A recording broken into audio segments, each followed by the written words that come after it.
Bismillahirrahmanirrahim. Assalamualaikum warahmatullahi wabarakatuh. Perkenalkan, kami dari kelompok 8 akan mempresentasikan hasil kerja kelompok kami, yang dimana kami akan mempresentasikan hasil coding kami dari ketiga modul yang Bapak berikan. Perkenalkan, saya Shanandadi Putri dengan NIM D0112410035 yang akan menjelaskan tentang modul ketiga tentang rumus Newton-Raphson.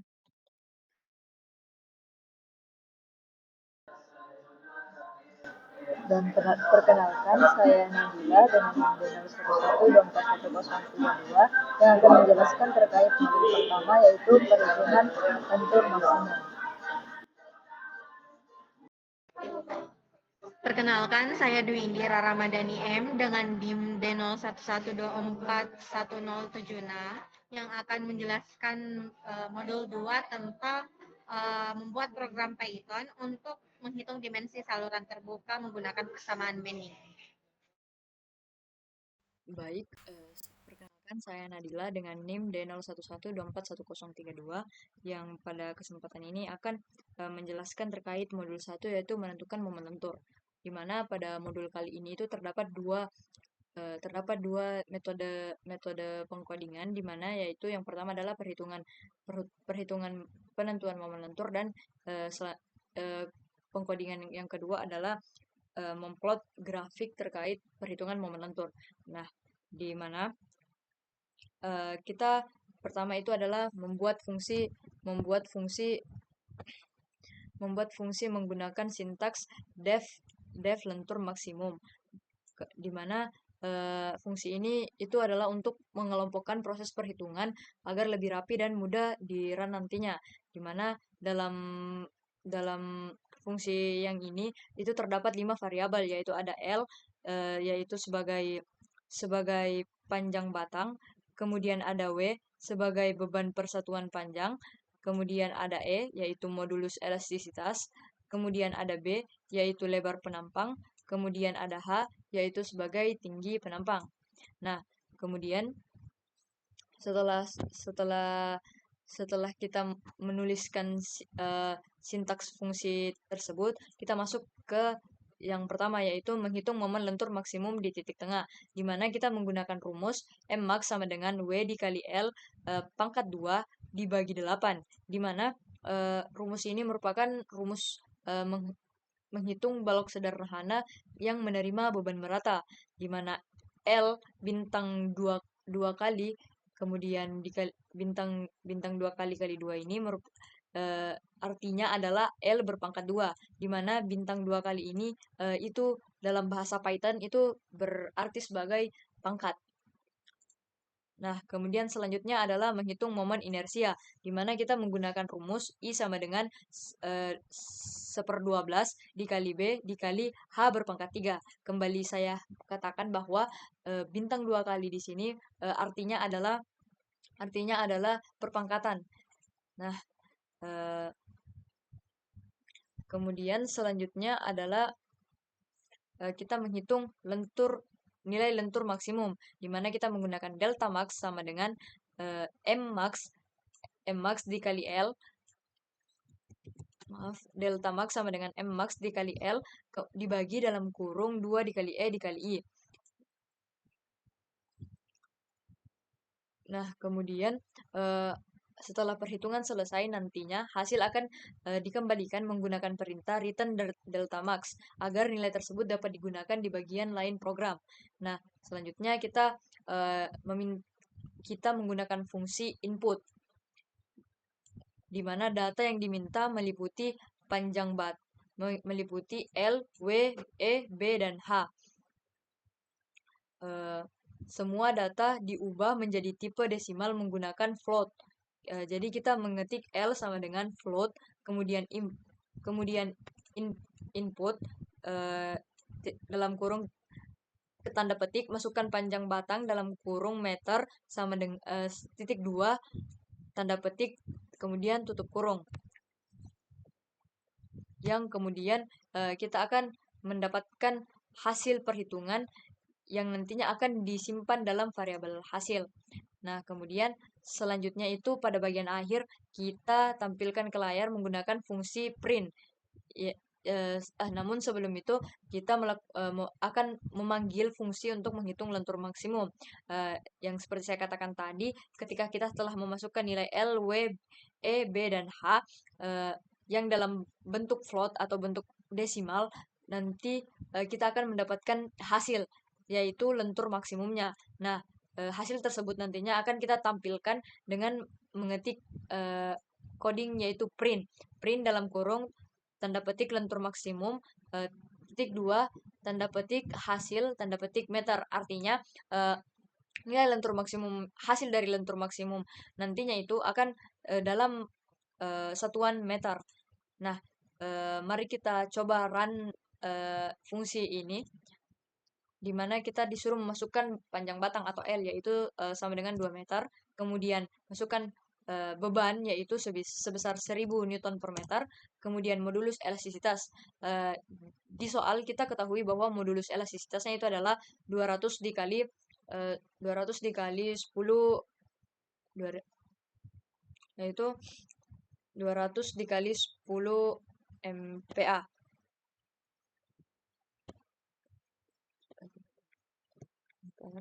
Nah, namun pada 200 dikali 10 pangkat 9 PA atau Pascal.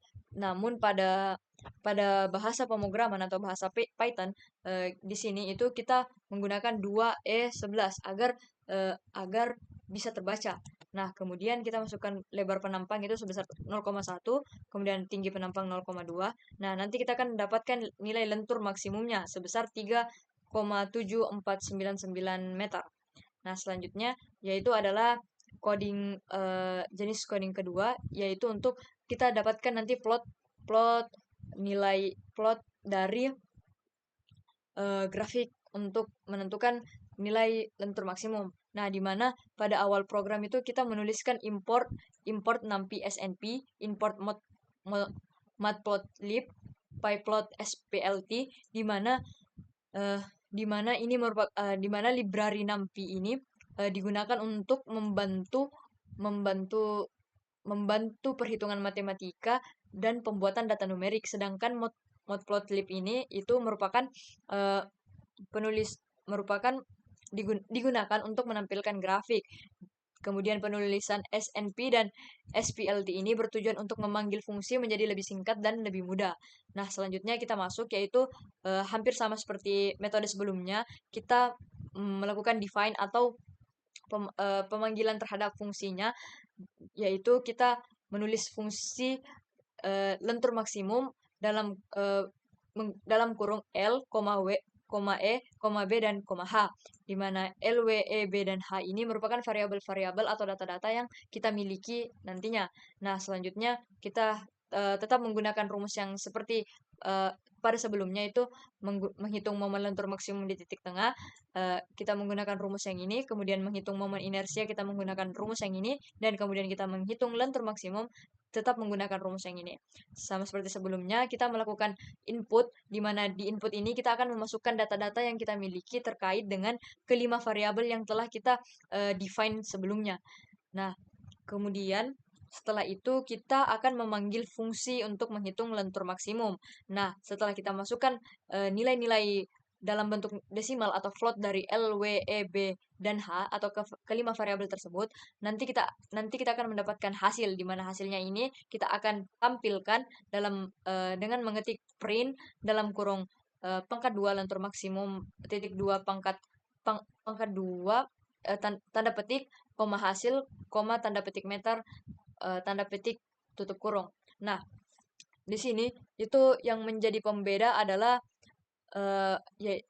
pada bagian akhir, yaitu pengkodingan untuk kita membuat grafik lentur batangnya, di mana perintahnya itu x sama dengan np.linespace dalam kurung 0,L,100 tutup kurung hashtag sebagai posisi di sepanjang batang, di mana ini digunakan untuk membuat 100 titik posisi sepanjang batang dari 0 hingga panjang total batang. Kemudian selanjutnya variabel Y itu kita tulis seperti ini itu sebagai persamaan lentur maksimumnya. Di mana kita gunakan variabel Y itu untuk menghitung besaran lentur di setiap titik tersebut menggunakan persamaan lentur batang. Nah, tanda negatif pada rumus tersebut itu menunjukkan bahwa arah lentur terjadi ke bawah. Nah, grafik kemudian digambar menggunakan PLT plot X, Y dan seterusnya. Nah, berakhir pada plt.show. Nah, di sini kita akan plt.show ini akan menampilkan grafik ke layar. Nah, di sini nanti kita akan run dan memasukkan nilai-nilainya, nilai L, nilai N, nilai L, nilai W, nilai E, nilai B, dan nilai H. Nah, setelah kita masukkan ke semuanya ini, kita akan mendapatkan grafik lentur maksimumnya. Sekian dari saya. Saya kembalikan ke teman saya untuk melanjutkan penjelasan terkait modul 2. Baik, terima kasih. Halo teman-teman semua, di video ini kita akan belajar membuat program Python untuk menghitung dimensi saluran terbuka menggunakan persamaan Manning secara bertahap dari awal sampai akhir. Sebelumnya, perkenalkan saya Dwi Indira Ramadhani M dengan NIM D01241076. Nah, jadi langkah awal pada membuat program Python ini yaitu pertama kita akan mengimpor library. Nah, di sini kita akan mengimpor dua library, yaitu pertama ada import math yang berfungsi untuk membantu perhitungan matematika khususnya untuk operasi akar kuadrat nanti. Kemudian library kedua yaitu matplotlib pplot yang berfungsi untuk visualisasi grafik. Nah, selanjutnya setelah kita mengimpor library, maka langkah kedua itu kita akan membuat sebuah fungsi bernama hitung dimensi saluran. Nah, yang mana fungsi ini akan menerima 3 parameter utama. Yang pertama ada debit aliran yang kita simbolkan dengan Q, kemudian ada koefisien Manning yang kita simbolkan dengan N, lalu ada kemiringan dasar saluran yang kita simbolkan dengan S. Di dalam fungsi ini, kita mulai dengan menghitung luas penampang saluran A menggunakan persamaan Manning. Nah, di mana nilai SO di sini dipangkatkan 0,5 untuk mendapatkan akar. Kemudian seluruh hasilnya kemudian dipangkatkan 3/5. Selanjutnya, setelah luas penampang diperoleh, kita akan menghitung kedalaman aliran atau yang disimbolkan dengan H dengan menggunakan pendekatan sederhana yang melibatkan luas penampang dan akar dari luas yang telah kita hitung. Setelah kedua nilai tersebut didapatkan yaitu A dan H, maka fungsi kemudian akan mengembalikan nilai A dan juga H agar bisa digunakan di bagian lain program. Nah, setelah kita membuat fungsi pertama, selanjutnya kita akan membuat fungsi kedua bernama gambar saluran yang kita simbolkan dengan A dan juga H juga. Yang mana fungsi kedua ini akan membuat visualisasi gambar luas penampang saluran. Nah, di fungsi ini kita akan membuat figure berukuran 6x6 inci seperti yang ada di layar. Fact size atau 6x6 inci, lalu menggambar garis biru solid untuk permukaan air, lalu ada garis merah putus-putus sebagai penanda lebar tengah, dan juga ada mengisi area penampang dan juga mengisi area basah dengan warna biru muda dengan transparansi sebesar 0,5. Setelah itu label A, ada label A dan juga H ditambahkan untuk menunjukkan penampang dan juga kedalaman saluran. Nah, setelah itu grafik dilengkapi dengan judul label sumbu X di sini dengan nama lebar saluran dalam meter. Kemudian ada label Y yang namanya itu kedalaman aliran dalam satuan meter. Selain itu terdapat juga grid, kemudian ada pengaturan axis equal, dan juga batas sumbu. Setelah kita membuat fungsi kedua, maka selanjutnya kita akan membuat fungsi utama. Nah, fungsi utama di sini yaitu fungsi main yang akan menjalankan keseluruhan program. Di dalam fungsi ini, program meminta pengguna untuk memasukkan debit puncak yang simbolnya Q, kemudian memasukkan koefisien Manning yang simbolnya N, lalu memasukkan kemiringan dasar saluran yang simbolnya SO. Nah, nilai input ini kemudian dikonversi ke dalam tipe data float agar dapat digunakan dalam perhitungan. Setelah data diperoleh, kita memanggil fungsi hitung dimensi tadi yang sudah kita masukkan, fungsi hitung dimensi saluran, dan menyimpan hasilnya ke dalam variabel A, dan juga H. Hasil perhitungan kemudian ditampilkan ke layar menggunakan perintah print. Nah, di sini akan menggunakan perintah print dengan format 2 angka di belakang koma agar hasil terlihat lebih rapi dan mudah dibaca. Terakhir, maka menggunakan struktur if, name, dan juga main untuk memastikan bahwa fungsi main akan dijalankan hanya ketika file Python dieksekusi secara langsung. Dengan mengikuti langkah-langkah ini secara berurutan, kita dapat membuat program sederhana yang mampu menghitung luas penampang dan juga kedalaman aliran secara otomatis tanpa perlu perhitungan manual. Nah, apabila ingin melihat bahwa berhasil tidaknya coding yang kita buat ini, kita bisa masukkan contoh. Nah, di sini apabila sudah terlihat masukkan debit puncak, nah, maka itu sudah berhasil. Jadi kita ambil contoh semisal debit puncak yang dimasukkan itu adalah 20, kemudian ada koefisien Manning-nya 100, lalu ada SO-nya itu sebesar 5. Nah, nanti akan mendapatkan hasil perhitungan luas penampang saluran sebesar 0,23 meter kuadrat dan juga kedalaman aliran H sebesar 0,24 meter. Kemudian diberikan visualisasi gambar dari fungsi yang telah kita masukkan tadi.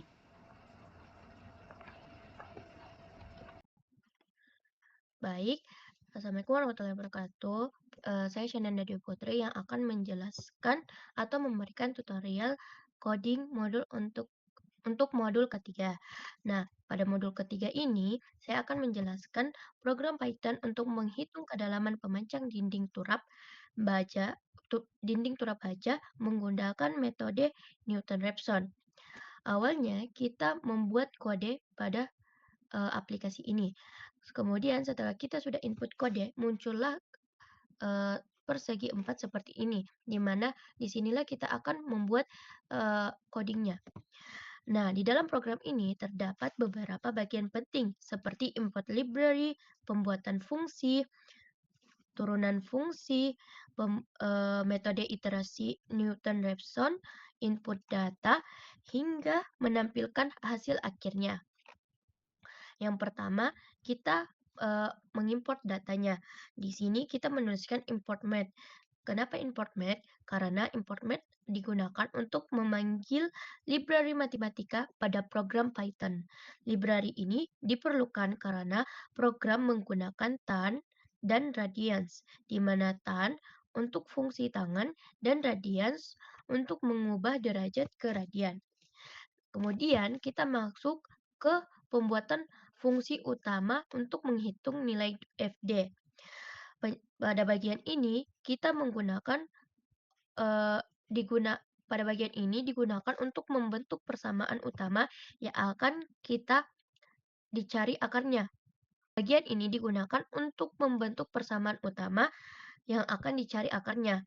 Di sini ada beberapa variabel yaitu D, H, maupun pi, di mana D itu untuk kedalaman turap, H itu untuk tinggi dinding turap, dan pi adalah untuk sudut geser tanahnya.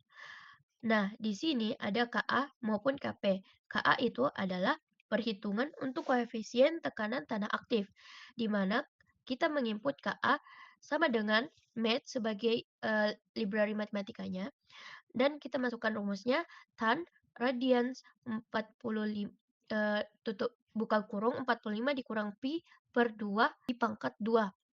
Nah, selanjutnya kita menambahkan rumus lagi untuk menghitung koefisien tekanan tanah pasifnya, yaitu Kp sama dengan tan radians buka kurung 45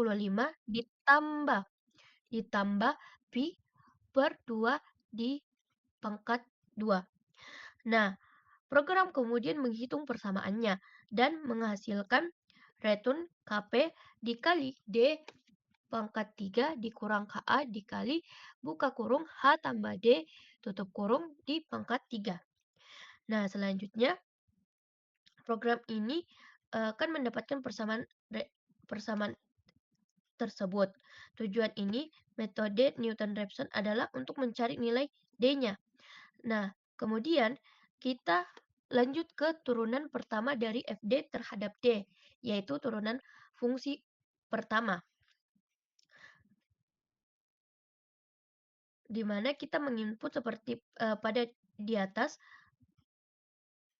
dan menghasilkan turunan pertamanya, yaitu 3 dikali Kp dikali D pangkat 2 dikurang 3 dikali Ka dikali buka kurung H ditambah D tutup kurung di pangkat 2. Nah, selanjutnya kita membuat fungsi Newton-Raphson. Membuat Newton-Raphson untuk mencari akar dari FD-nya. Kita masukkanlah library-nya. Di sini kita menggunakan initial gas. Nah, initial gas ini digunakan sebagai tebakan awal dari nilai D. Kemudian perulangan iterasi. Kita menggunakan perulangan iterasi yaitu maksimal 100. Sebagai menghitung nilai fungsi utama, kita menggunakan iterasi. Kemudian kita masukkan nilai fungsi utamanya, dan muncullah untuk menghitung nilai turunannya. Yang ini. Ini adalah menghitung nilai turunan. Kemudian kita masukkan rumus Newton-Raphson, yaitu D dikurang sama dengan F underscore value per F underscore prime underscore value. Tujuannya untuk memperbaiki nilai tebakan agar semakin mendekati akar persamaannya. Nah, di sini terjadi kondisi konvergen. Di sini if a base value atau tolerance return D, di mana artinya jika nilai fungsi sudah sangat kecil, mendekati 0, maka iterasi dihentikan dan hasil dikembalikan. Jika tidak konvergen, maka iterasi gagal menemukan solusi. Program akan mengambilkan nilai non-nya, tapi di sini kita berhasil. Nah, kemudian kita menginput nilai awal atau menginput data. Pada program ini, program meminta memasukkan data. Kita menulis rumusnya dulu, seperti ini.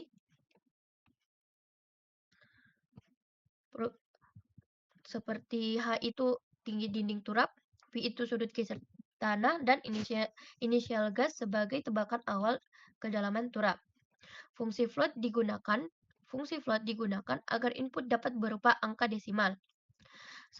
Selanjutnya, menjalankan metode Newton-Raphson. Bagian ini digunakan untuk memanggil fungsi Newton-Raphson dan menyimpan hasilnya ke variabel result. Nah, menampilkan hasilnya. Jika solusi ditemukan, maka hasil ditampilkan.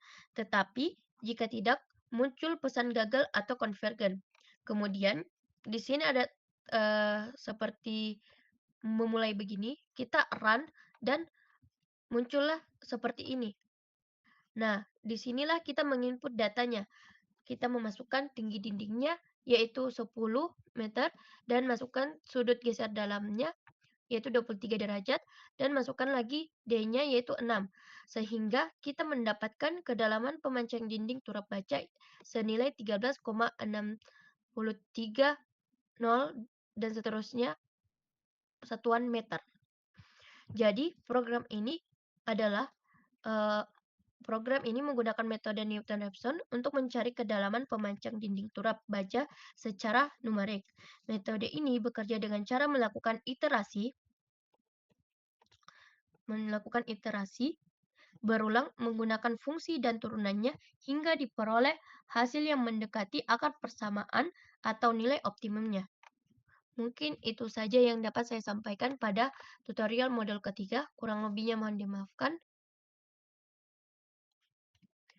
Itulah tadi penjelasan tutorial dari kami. Kurang lebihnya mohon dimaafkan. Wabillahi taufiq wal hidayah. Wassalamualaikum warahmatullahi wabarakatuh.